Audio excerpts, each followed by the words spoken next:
Hello friends, welcome back to our channel. இன்றைக்கி செவ்வாய்க்கிழமை, முருகருக்கு கும்பிடலாமா? அதுக்கு முருகருக்கு பிடிச்ச நெய்வேத்தியம் தேன் திணை மாவில் லட்டு எப்படி பண்ணுறதுன்னு வாங்க பார்க்கலாம். நாங்கள் ஒரு 15 பேருக்கு பிரசாதம் கொடுக்கணுன்றதுக்கோசரம் தேன் திணையை வச்சு லட்டு செஞ்சிட்ருக்கோம்.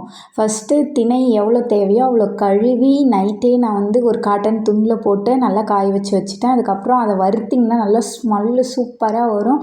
அது பொரியும். அது பொரிஞ்ச உடனே ஸ்மெல் வந்தோடனே எடுத்து ஆற வச்சிடுங்க தனியாக. ஒரு கடாயில் நம்மளுக்கு தேவையான அளவு நெய் ஊற்றுங்க. அதில் நம்மளுக்கு பிடிச்ச மாதிரி நம்மள்கிட்ட என்னென்ன நட்ஸ் வெரைட்டி இருக்கோ எல்லாமே, ட்ரை ஃப்ரூட்ஸ், பாதாம், முந்திரி, திராட்சை, இது 3ஐயும் நான் எடுத்து நெய்யில் போட்டு நல்லா பொரிச்சிக்கிறேங்க. நல்லா வறுத்த உடனே கொஞ்சம் கருவறதுக்கு முன்னாடி அழகாக எடுத்துருங்க.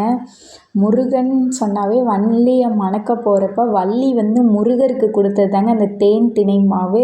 தேன் திணை மாவை யார் முருகருக்கு வச்சு வழிபடுறாங்களோ அவங்களுக்கு மனம் மகிழ்ந்து நம்ம வேண்டுதல் நிறைவேற்றுவார்.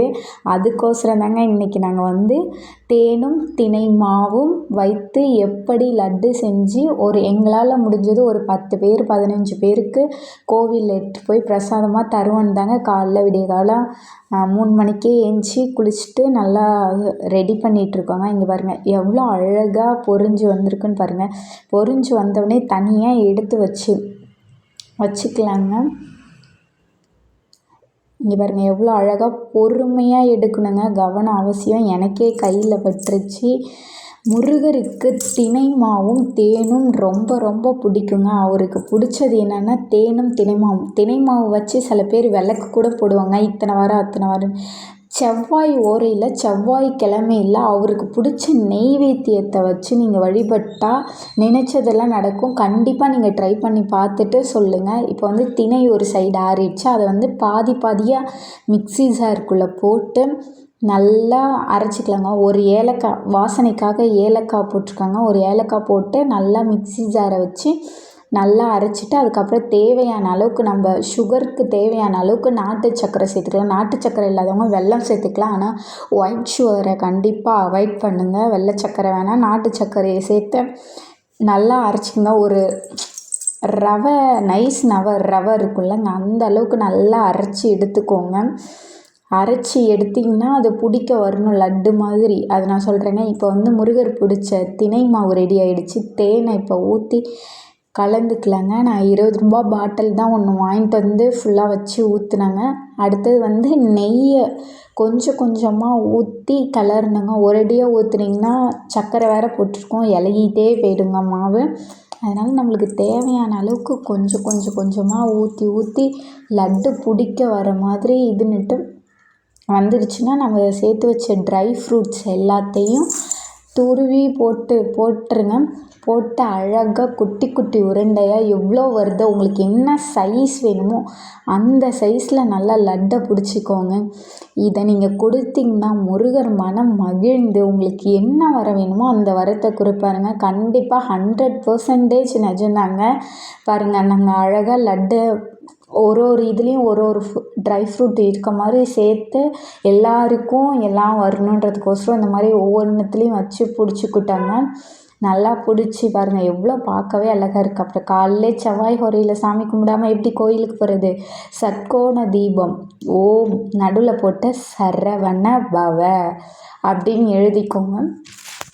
நல்லா 6 வெத்தலையை எடுத்துக்கோங்க. 6 வெத்தலையை நல்லா கழுவிட்டு எந்த ஒரு ஓட்டை எதுவுமே இருக்கக்கூடாதுங்க. அந்த மாதிரி வெத்தலையை எடுத்துக்கிட்டு நல்லா கழுவி சந்தனம் குங்குமம் வச்சு நல்லா அந்த சரவண பவ அந்த எழுத்து மேலே சா மேலே ஒரு ர அந்த மாதிரி எல்லா 6 எழுத்து மேலேயும் 6 வெத்தலையை வச்சு நடுவில் மயில் தோகையை போல் ரவுண்டாக வைக்க வேண்டும். வச்சு அந்த ஓம் என்ற இடத்துல நம்ம நெய் தீபத்தை வைக்கணும். கண்டிப்பாக நெய் தீபம் இல்லைன்னா நல்லெண்ணெயில் செஞ்சுக்கலாம். மற்ற எந்த எண்ணெயிலையும் இந்த தீபத்தை ஏற்றக்கூடாதுங்க. செவ்வாய் ஓரையில் ஏற்றுங்க. காலைல 6 to 7, மதியானம் 1 to 2, நைட்டு 7 to 8ங்க செவ்வாய் ஓரை. இந்த நேரத்தில் கண்டிப்பாக ஏற்றுங்க. முருகர் செவ்வாய்க்கிழமைனாவே செவ்வாய் ஹோரையில் தான் எல்லாருமே ஏற்றுவாங்க. வெற்றிலை தீபம் போட்டு பாருங்கள். தொடர்ந்து 6 வாரம் 9 வாரம் நீங்கள் நினைத்த காரியம் கைகூடி வருங்க. இப்போ எங்கள் வீட்டில் முருகர் சிலையை வச்சு தாங்க வழிபடுறோம். முருகர் சிலை வேலை வச்சு முருகர் சிலையை நல்லா நல்லா அபிஷேகம் பண்ணி நல்லா சந்தனம் குங்குமம் மஞ்சள்லாம் வச்சு ரெடியாக இருக்கோங்க. அடுத்தது வேலுக்கும் ரெடியாக வச்சாச்சுங்க. இந்த முருகர் எப்படி இருக்காருன்னு பார்த்துட்டு நாங்கள் கிட்டேயே ஜூம் பண்ணி காட்டுறோங்க. முருகர் எப்படி இருக்காருன்னு பார்த்துட்டு சொல்லுங்கள். எங்கள் வீட்டில் இருக்கிற பாலசுப்ரமணியன் குழந்தை வடிவில் இருக்கார். ஐயையோ, அவர் முகத்தை பார்த்தாவே எப்படிலாம் தோன்றும் தெரியுமாங்க.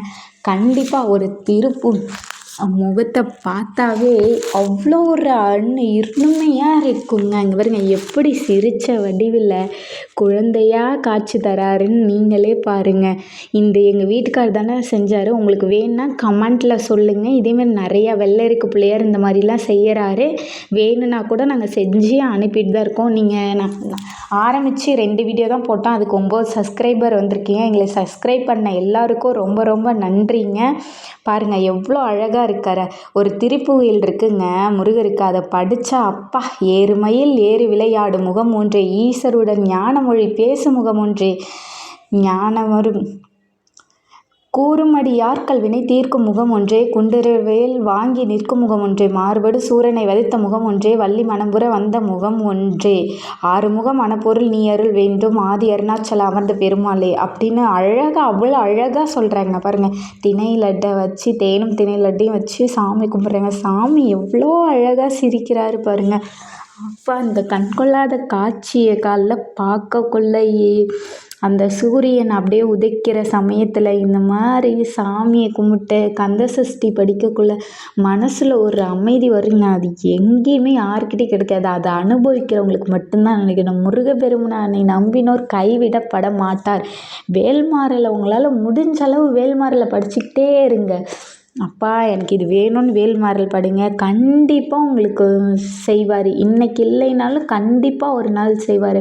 குழந்தையே இல்லாமல் நான் கஷ்டப்பட்டேங்க. எனக்கு கொடுத்தது அவர் தான். வெற்றிவேல் முருகனுக்கு அரோகரா.